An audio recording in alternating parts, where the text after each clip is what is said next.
Ligne droite, la table ronde, Liselotte Dutreuil. Bonjour Liselotte Dutreuil. Bonjour Maud. Ah, c'est bon, j'ai mon micro. Bonjour Maud, bonjour aux auditeurs, bonjour à toute l'équipe. Rebondissement dans l'affaire Nahel, le JDD sortait hier un papier après avoir pu consulter le dossier d'investigation monté par les juges. Alors que le récit médiatique désignait déjà coupables les deux policiers, tout ne serait finalement pas joué d'avance dans ce procès. Et c'est pour en parler que je reçois ce matin Rudy Mana, le porte-parole national du syndicat Alliance Police, Pierre-Marie Sèvres, le directeur de l'Institut pour la justice, et enfin Stéphane Ravier, que vous connaissez bien, sénateur de la circonscription des Bouches-du-Rhône depuis bientôt 10 ans et conseiller municipal de Marseille. Bonjour à tous les trois, merci d'être avec nous ce matin. Alors, est-ce que ils vont bientôt nous entendre? Vous nous entendez? Oui, très bien. Donc, je disais, merci d'être avec nous ce matin. On va commencer avec vous, Rudy Mana. Comment est-ce que vous avez perçu ce rebondissement médiatique? Est-ce que vous êtes étonné? Est-ce que vous avez toujours eu confiance en la justice malgré les lourds enjeux idéologiques qui pèsent sur cette affaire? Où en êtes-vous? Nous, on n'est pas surpris par ces résultats. Vous savez, on est des policiers de terrain. On sait que il y a d'abord la justice médiatique sur certains plateaux, sur certaines chaînes où le policier est de facto accusé, où la présomption d'innocence est totalement bafouée. Ça, on en avait conscience et on en a l'habitude. Et puis après, on sait que la justice, elle travaille correctement pour ce dossier-là. En tout cas, elle l'a fait de manière extrêmement professionnelle. Et les constats d'experts laissent présager que le policier, en fait, il n'a pas porté de coup, que le véhicule a redémarré sous l'impulsion de Nahel, qu'il a sauvé clairement des passants parce que Nahel roulait à une vitesse complètement folle dans les rues de Nanterre. Donc tout ça le présage de bel augure pour le policier en vue du procès. Mais nous, on n'est pas surpris parce qu'on sait ce que c'est qu'être policier sur le terrain. La seule différence, c'est que j'espère que la justice médiatique qui avait complètement massacré le policier juste après les faits et puis les propos inexplicables et inexcusables d'un certain président de la République, j'espère que ces propos-là seront revus par ces personnes-là et qu'ils auront le courage de dire qu'en fait, ils se sont totalement trompés. Pierre-Marie Sèvres, vous venez d'entendre Rudy Mana nous dire qu'il avait confiance dans le fait que la justice travaille correctement. Vous avez tendance à nous expliquer sur ce plateau qu'elle peut aussi être particulièrement laxiste. Qu'est-ce que vous en pensez ? Alors oui, je vous dis qu'elle est particulièrement laxiste, mais parfois elle peut être particulièrement dure. Ça dépend justement de qui elle est en face d'elle et ce qui pose justement problème. En l'occurrence, bon, moi je partage ce qu'a dit Rudy Mana. Je ne suis pas étonné. Je pense que c'était, je l'ai dit hier. En fait, c'était une affaire judiciaire et là, cette expertise-là, ce rapport-là et cet article-là nous rappellent que c'est une affaire judiciaire avant tout et que ça n'était pas une affaire politique. Par contre, en revanche, c'est ce que l'extrême gauche a voulu en faire, c'était une affaire politique, a voulu en faire un débat politique et même plus qu'un débat politique, des actions politiques, puisque je rappelle une semaine de chaos qui a suivi le début de l'affaire. Donc, en l'occurrence, sur le comportement de la justice, bon, je remarque que la justice a été rapide. Là, une clôture de l'instruction en l'espace d'un an, même un tout petit peu plus d'un an, c'est rapide. Et justement, à mon avis, cette rapidité, que je trouve très positive, il faudrait que toutes les affaires soient jugées, soient investiguées aussi rapidement. Mais en l'occurrence, ça rappelle à quel point cette affaire est très, très, très sensible. Je ne pense pas que les juges aient tout simplement eu... je suis à peu près certain que cette affaire a été mise sur le haut de la pile des dossiers des juges d'instruction. Donc, je pense que cette affaire est extrêmement sensible et j'espère... et d'ailleurs, ça avait été ça allait dans le même sens quand la détention du provisoire du policier avait été prononcée. C'était quelque chose de rarissime, pas du tout habituel. Ça prouvait que c'était une affaire étrange, une affaire hors du commun. Et donc, j'espère que la justice va pouvoir travailler en toute quiétude et en toute sérénité, mais ça n'avait pas été le cas au moment où la détention provisoire du policier était décidée. Et j'espère donc maintenant, on peut espérer, mais j'en suis pas certain. Je ne suis pas certain que la suite de cette affaire judiciaire soit vraiment traitée comme une affaire judiciaire. Et j'ai peur que des pressions politiques se fassent encore une nouvelle fois sur les magistrats. Par exemple, là, quand ils vont demander un renvoi ou non devant la cour d'assises, est-ce qu'ils vont demander ou pas ce renvoi? Selon le dossier qu'on a pu là constater dans le JD News hier, on pourrait croire que non, mais en fait, il y a tellement de pression politique qu'on ne sait jamais. Stéphane Ravier, vous avez entendu Pierre Marissèvre nous parler de cette affaire qui redevient avant tout une affaire de justice avant d'être une affaire politique. Est-ce qu'elle n'est pas quand même un peu une affaire politique de fait? Est-ce qu'il n'y a pas des enjeux politiques derrière les décisions qui seront prises en fonction justement de ce procès? Écoutez, si vous me le permettez, je reviendrai d'abord sur le tribunal médiatique. Le tribunal médiatique, effectivement, qui s'était mis en place dans les premières heures, dans les premières minutes de cette affaire. Un tribunal médiatique qui, manifestement, je veux dire, ne s'est pas dissous. Il est toujours d'actualité. Il est toujours là, puisque hier, c'est un policier municipal du Chesnay dans les Yvelines qui a failli perdre la vie. Il a été victime d'un refus d'obtempérer de la part d'un individu qui a un casier, je crois, bien rempli, puisqu'il a finalement été arrêté sur Paris, une quinzaine d'infractions. Eh bien, il y a des images qui circulent, on voit que ce policier a été, pardonnez-moi l'expression, envoyé en l'air, qu'il retombe violemment, il vient s'écraser sur un véhicule en stationnement. Eh bien, France Info, pour ne pas les nommer, aujourd'hui, évoque cette affaire en affirmant que le policier a été légèrement blessé. Et qu'il y a toujours de la part du tribunal médiatique une volonté soit d'accuser les policiers, soit, je veux dire, de ne pas relater les faits lorsqu'ils sont victimes directement, ils le sont souvent, des crapules et autres délinquants. Donc le tribunal médiatique, il est toujours là. Et il y a eu aussi un tribunal politique, et ça a été rappelé, Jean-Luc Mélenchon qui avait refusé d'appeler au calme lorsque les banlieues, les cités de la diversité, on va dire, les cités perdues de la République et de la France se sont enflammées. Il a refusé d'appeler au calme. Il a évoqué cette police qui tue ou qui tuerait, de racisme systémique dans la police. Donc cette propagande anti-flic qui a redoublé de violence. Et puis le président de la République. Le président de la République lui-même, qui, quelques heures après le début de cette affaire, alors qu'on ne savait rien sur le fond, eh bien, estimait que les policiers étaient inexcusables, sortant de son droit de réserve, piétinant évidemment la séparation des pouvoirs, piétinant les droits à la défense, une défense équitable des policiers. Donc c'est vraiment jusqu'au plus haut sommet de l'État, on avait décidé de faire de cette affaire un exemple. Et je suis inquiet, moi aussi, effectivement, que la justice puisse ou pas travailler sereinement, alors que tout démontre que les policiers devraient bénéficier d'un non-lieu, au moins.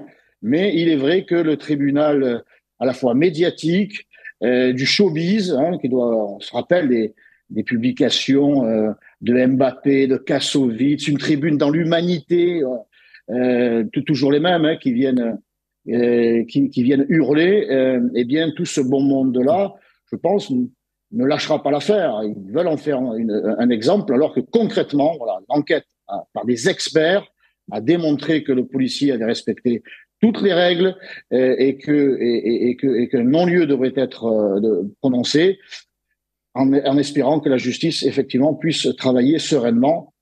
Nous verrons dans les prochains jours, dans les prochaines semaines. Si vos attentes, Stéphane Ravier, sont exaucées, Rudy Mana, qu'est-ce que ça va représenter pour les forces de l'ordre? Est-ce qu'il va y avoir peut-être un regain de confiance justement à la justice? Puisqu'aujourd'hui, on le sait, souvent, vous nous le dites, les forces de l'ordre se sentent abandonnées par l'État et sont souvent immédiatement pointées du doigt au moindre accident comme étant les coupables d'emblée. Est-ce qu'il va y avoir un retournement de ce rapport de force aussi? Écoutez, nous, vous savez, il y a moult décisions où la justice a clairement laissé tomber les policiers. Je rappelle cette affaire avec le jugement qui a été prononcé avant-hier, où dans les rues de Paris, des individus qui dégradaient, qui fracassaient un véhicule de police, dont l'un d'entre eux a été interpellé, a eu 18 mois avec sursis. Il va pas faire 1 minute en prison. Donc, il est évident, quand vous êtes policier et que vous avez subi ça, je vous assure que quand on voit que le gars qui a été interpellé, il va pas passer 1 minute en prison après des faits qui ont été filmés, qui ont été visionnés par la France entière, bon, il est bien évident que vous avez une confiance mitigée en la justice. Ceci dit, nous, on n'a jamais douté du fait que la justice, par contre, essaye de travailler avec honnêteté. Elle travaille honnêtement. Après, c'est les sanctions qui sont très compliquées. En fait, elle a du mal à sanctionner, mais elle travaille avec honnêteté. En tout cas, sur ce dossier-là, il est évident qu'elle a semblé avoir travaillé avec honnêteté. Nous, ce qu'on espère derrière, c'est que, comme je vous l'ai dit tout à l'heure, parce que les propos du président de la République, il était à Marseille en plus ce jour-là, les propos du président de la République, elles ont complètement... mais vraiment très particulièrement touché les policiers. Il y a un avant et un après avec le président Macron quand il a déclaré quelques minutes après les faits, sans savoir ce qu'il s'était réellement passé, que c'était inexplicable et inexcusable. Vous vous rendez compte, dans la tête du juge qui va être saisi de l'affaire, il est évident qu'il est obligé au départ d'être dur avec le policier, d'avoir des a priori avec le policier. Et ça a été perçu d'une manière totalement insupportable par les policiers. Bon, Mélenchon, on sait qui il est, on sait comment il joue. Bon, en fait, je vous dis la vérité, on s'en fout de ce qu'il dit, ce garçon. Il est complètement perdu, il est complètement parti à la dérive. Mais quand c'est le président de la République, je vous assure que ça vous touche. Et imaginez être à la place du collègue quand il entend le premier personnage de l'État dire, ben, en fait, il est coupable. Et de toute façon, ça sera inexcusable. C'est ça, nous, qui nous a touchés. Je vous assure que la corporation policière en a beaucoup voulu au président de la République au moment de ces faits-là. Alors, on espère maintenant que la justice va travailler sereinement pour qu'il y ait une sanction ou pas, d'ailleurs, qu'il n'y ait pas de sanction pour le policier. On verra ce que ça va donner, mais qu'elle continue à travailler de manière totalement impartiale. Pierre-Marie Seff, qu'est-ce que ça représente, cette affaire, pour l'insécurité en France ? Vous travaillez aussi beaucoup là-dessus. Est-ce que justement, même un peu la même question que je viens de poser à Rudy Mana, est-ce que si jamais les policiers sont reconnus non coupables, ou en tout cas quasiment, est-ce que ça pourrait renverser la situation, renverser un rapport de force qui aujourd'hui coûte à beaucoup de Français ? Moi, ce que je trouve complètement fou, c'est que 99,999% des affaires de justice et de criminalité en France sont des affaires où les policiers sont violentés, où des citoyens normaux sont violentés, sont blessés, sont tués, sont violés, sont agressés. Et la seule affaire qui crée un chaos et un débat politique comme on ne l'a connu pour l'affaire Naël, c'est une des très très rares affaires dans lesquelles les voyous sont malmenés. En plus, d'ailleurs, on pourrait débattre de ça parce que finalement, on peut presque se demander, qui a malmené qui, mais donc ça, oui, moi ça, je trouve ça complètement fou. C'est que la population, pas la population générale, hein, évidemment, mais les seuls troubles, les seuls heurts qu'on a, c'est quand les voyous sont malmenés. Et ça en dit long, à mon avis, sur la bonne éducation et le civisme à l'inverse des citoyens et des policiers, qui eux sont malmenés en permanence et qui ne vont pas brûler des poubelles tous les jours, alors qu'ils auraient largement matière à... moi qui côtoie beaucoup de victimes au quotidien à l'Institut pour la justice, on travaille avec énormément de victimes, on en connaît personnellement beaucoup. Je vais vous dire, je ne ressens absolument pas la même hargne dans leurs yeux, même si je sais qu'ils sont désespérés par la justice et par ce qu'ils ont vécu, mais il n'y a absolument pas la même hargne qu'il y a dans les yeux de tous les responsables de la France insoumise au lendemain de cette affaire-là, qui disaient, je me souviens David Guiraud qui disait qu'il n'appelait pas au calme, voilà, toute la France insoumise refusait d'appeler au calme, on sentait qu'ils avaient qu'une envie, c'était d'en découdre dans la rue, donc voilà ce que ça représente. Maintenant, est-ce que ça changera grand-chose ? Non, je ne pense pas. Le mal est fait quelque part, puisque maintenant, je pense que les policiers savent que un refus d'obtempérer, c'est une situation dans laquelle ils peuvent potentiellement se retrouver en prison s'ils ont le malheur de faire leur métier ou de se retrouver dans une situation où ils n'ont pas le choix que de tirer. Donc, je pense que, et ça influe certainement sur leur comportement. Je n'ai pas discuté. Voilà. Bon, si Rudy Mana confirme. Allez-y, Rudy Mana. Non, mais Pierre-Marie Seff a totalement raison. Depuis cette affaire, il est évident que quand vous avez un individu Alors déjà, avant, c'était compliqué à faire usage de son arme, on avait des doutes. Mais aujourd'hui, vous imaginez comme ça travaille dans la tête d'un policier, parce qu'il y a eu l'affaire de Florent pour l'affaire Naël qui a été mis en prison, et puis il y a les émeutes derrière, où je rappelle, il y a eu des émeutes absolument, c'était la guerre civile en France, hein. On le dit pas assez, mais il faut le répéter. Je pense à Marseille, où il y a eu 485 magasins pillés, ils ont même volé les cintres qu'il y avait à l'intérieur des magasins, il n'y avait plus rien. Et suite à ça, je rappelle aussi qu'il y a une autre affaire d'un policier qui a été placé en détention provisoire parce qu'ils essayaient de rétablir l'ordre public coûte que coûte. Donc là, vous imaginez dans la tête des policiers, quand d'un côté vous faites un refus tempéré, vous faites usage de votre arme parce que le policier a senti qu'il n'avait pas d'autre choix. Et vous avez une guerre civile. Et à Marseille, un policier, alors qu'il essaye de rétablir l'ordre public coûte que coûte, va également en prison en détention préventive. En fait, on vous oblige presque à ne plus rien faire. C'est ça la vraie difficulté. C'est qu'on nous a tellement massacrés, matraqués, qu'aujourd'hui on se dit, mais si on fait ça, qu'est-ce qu'on risque? Parce qu'après tout, nous, on est des hommes, on a des familles, la police, ça nous permet de faire vivre nos familles. Imaginez quand on va en prison et qu'on est viré de l'administration, mais derrière, on n'a plus rien. Donc, c'est comme ça que réagissent aujourd'hui les policiers. Et c'est tout à fait aujourd'hui une réalité de dire que on hésite encore beaucoup plus qu'avant. Et c'est peut-être pour ça qu'il y a encore davantage de policiers blessés. Stéphane Ravier, je vais vous citer la mère de Naël. Un policier tue un enfant arabe ou noir, devient millionnaire et sort de prison. Alors on nous accuse souvent de stigmatiser, de tout ramener à l'immigration. En l'occurrence, c'est la mère de Naël elle-même qui pointe le fait que c'est un enfant arabe, en l'occurrence un enfant arabe ou noir, elle les cite. Est-ce que, selon vous, toute cette affaire, au-delà de la thématique de l'insécurité, elle concerne aussi les problèmes d'immigration en France ? Les chiffres parlent d'eux-mêmes. À Marseille, selon le ministère de l'Intérieur, 62% de la délinquance est le fait des étrangers. Et on ne compte pas, bien sûr, les binationaux. Donc la réalité, c'est celle-là, que ça plaise ou pas à la mère de Naël ou je ne sais trop qui. C'est un fait. Voilà, la politique d'immigration a une influence directe sur l'insécurité qui règne dans ce pays, une insécurité qui vire à la barbarie. Tant qu'on niera cette évidence, eh bien, on aura des lendemains qui déchantent. Cette position des policiers qui se sentent, c'est même pas un sentiment, qui ont la conviction d'être abandonnés par une certaine partie de leur hiérarchie aussi, et être les cibles des médias, la cible des responsables politiques, les pousse donc à ne plus pouvoir faire leur métier. Et en face, bien sûr, ces messages, ces campagnes médiatiques, ces campagnes politiques, eh bien, elles sont entendues parfaitement par la crapulocratie, par les délinquants. Ils savent que le policier va hésiter, qu'il va reculer malgré lui, parce que le policier, lui, il a envie de faire respecter la loi, de protéger les citoyens. Donc je dirais que ça permet aux délinquants de se sentir plus forts encore et non plus violents encore, et d'être plus nombreux. Donc il y a le déséquilibre est de plus en plus fort, et il est le fait en réalité de ce tribunal médiatique, mais aussi des politiques qui prennent quasiment fait et cause pour les délinquants, au détriment des policiers qui constituent le dernier rempart avant le chaos.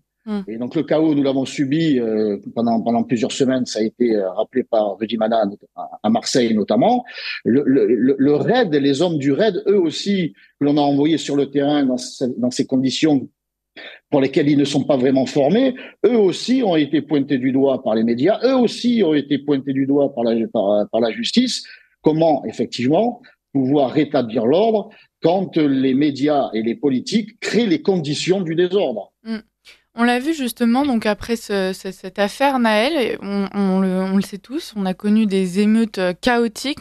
Vous avez employé le mot, Stéphane Ravier, de chaos, et c'est le bon mot a priori.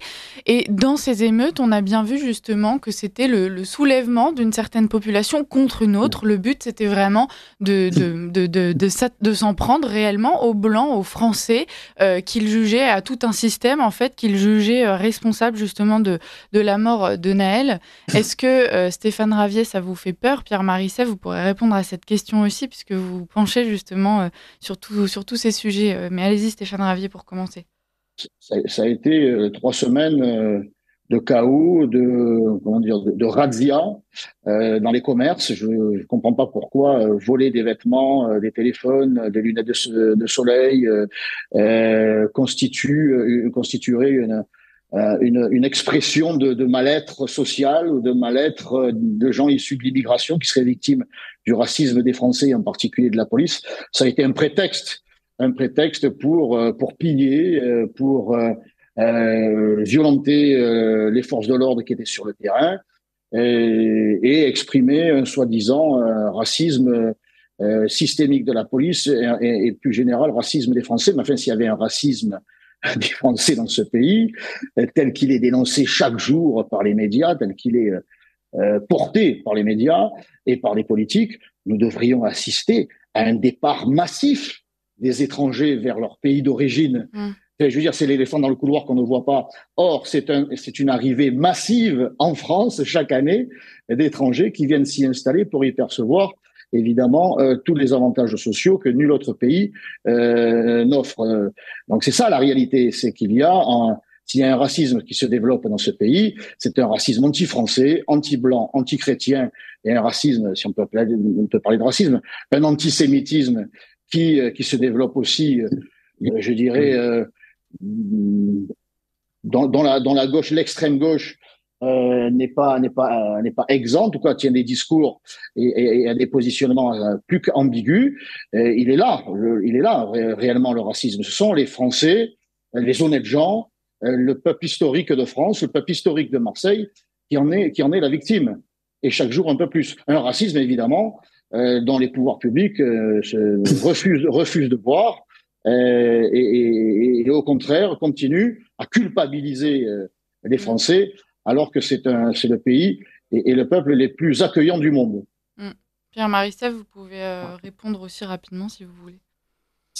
Non, je suis assez d'accord. Je pense qu'effectivement, quand on a un tout petit peu voyagé dans la vie, moi qui ai grandi à l'étranger, je vais vous dire, je pense que le peuple français est probablement un des peuples les moins racistes du monde, à la différence d'ailleurs des pays d'origine des gens qui accusent la France, qui accusent les Français de l'être. Donc,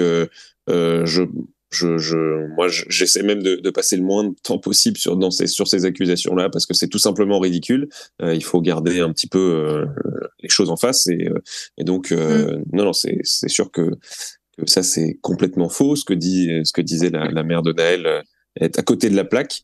Oui, voilà. C'est après sur la gravité des émeutes, c'était ça l'autre partie de la question, c'est ça? Oui, est-ce que ça vous inquiète de voir justement une certaine population qui se soulève réellement contre une autre partie de la population? Oui, absolument. Mais vous savez, vous connaissez le livre, le titre de l'ouvrage extrêmement intéressant de Jérôme Fourquet, L'archipel français. Malheureusement, c'est ce que nous vivons. Nous vivons dans un archipel. Il y a des îles relativement pacifiques, puis il y a des îles qui sont beaucoup moins pacifiques, qui sont même très véhémentes. Donc, dans cet archipel, malheureusement, c'est une révolution qu'a connue la France, d'un pays unifié et dans lequel on pouvait voyager n'importe où et avoir un socle commun de valeurs et de compréhension et de civisme et de civilisation même dans les manières d'être de n'importe quel citoyen français que vous rencontriez. Aujourd'hui, on n'est plus du tout dans cette vision-là. On est dans un archipel, on est sur une série d'îles de gens qui ne se connaissent pas, qui ne se parlent pas, qui sont cet archipel est évidemment encouragé par l'immigration massive, dérégulée et presque suicidaire de l'Europe et de la France. Donc, oui, malheureusement, je trouve ça extrêmement inquiétant. Je trouve que ces émeutes, on en a pas assez parlé. On aurait dû en parler beaucoup plus. C'est très vite sorti du champ du débat politique.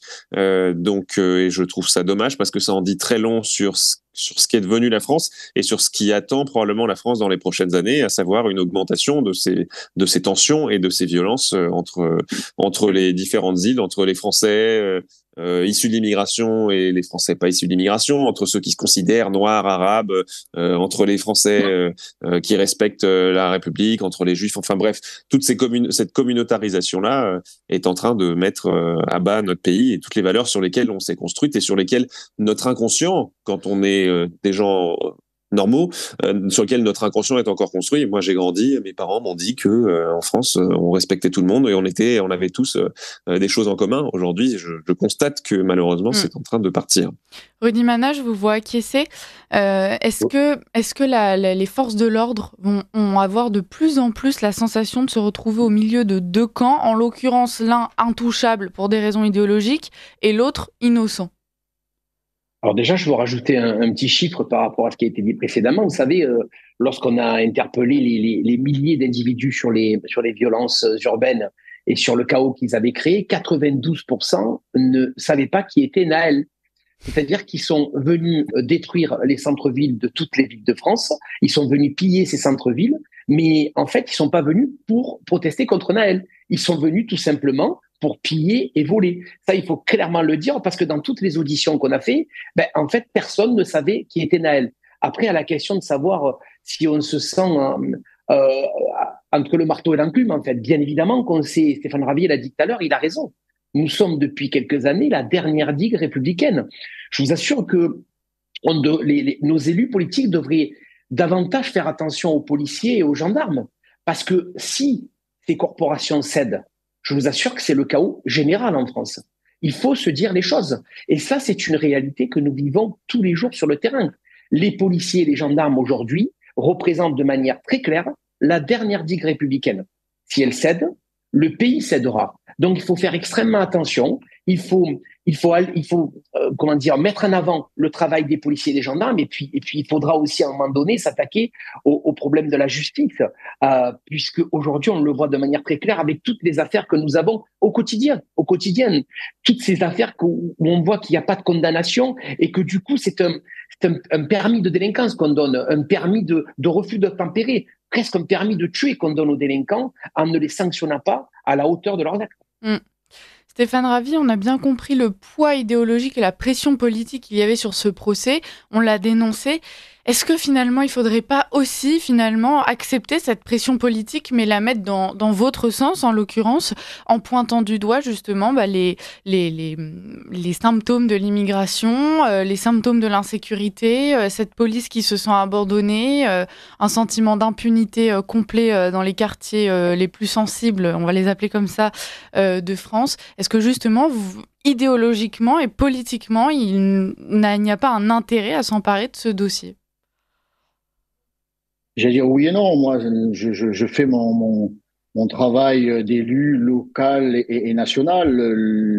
La politique d'immigration, ses conséquences, je les dénonce depuis, mon Dieu, ça va pas me rajeunir, un certain nombre d'années. Et ce que nous annoncions il y a 10, 20, même déjà 30 ans, aujourd'hui, prend toute sa réalité. Mais je ne voudrais pas faire comme le président de la République, par exemple, venir polluer la justice ou l'action de la justice dans cette affaire. Moi, j'en appelle à une justice, je dirais libre, dont l'action ne soit pas gênée par les pressions politiques. Donc, je ne veux pas participer à la pression politique. Moi, je fais mon travail de conseiller municipal à Marseille et de sénateur tout au long de l'année. Et lorsqu'il doit y avoir, lorsque la justice entre en jeu, elle doit pouvoir travailler sereinement. Ça concerne Stéphane Ravier, ça concerne Jean-Luc Mélenchon, ça concerne surtout le président de la République, pour que les faits, et uniquement les faits désormais, qui sont connus, qui ont été établis par des experts, qui veulent que Nahel roulait à plus de 100 km/h en Nanterre à 8 heures du matin, il a failli renverser un cycliste, il a failli tuer des gens avant qu'il ne soit interpellé. Il a été établi que le policier avait pointé son arme vers le bas du corps et non pas vers le haut, que Nahel avait volontairement redémarré et que c'est le fait d'avoir démarré qui a entraîné que le pistolet ait pu être orienté vers le haut du corps. Donc il y a désormais des faits. La justice doit se concentrer sur les faits des experts qui sont évidemment indépendants et rien d'autre. Et rien d'autre dans cette affaire. Le droit doit primer. La défense des des policiers, qu'on en finisse avec ce tintamarre des médias, des showbiz là. Par contre, les Kassovitz, Mbappé doivent présenter leurs excuses. Le journaliste de Oise Hebdo qui avait publié le nom du policier et ce qui a entraîné la nécessité de mettre sa famille sous protection policière. Eh bien, ce journaliste, lui aussi, doit présenter ses excuses.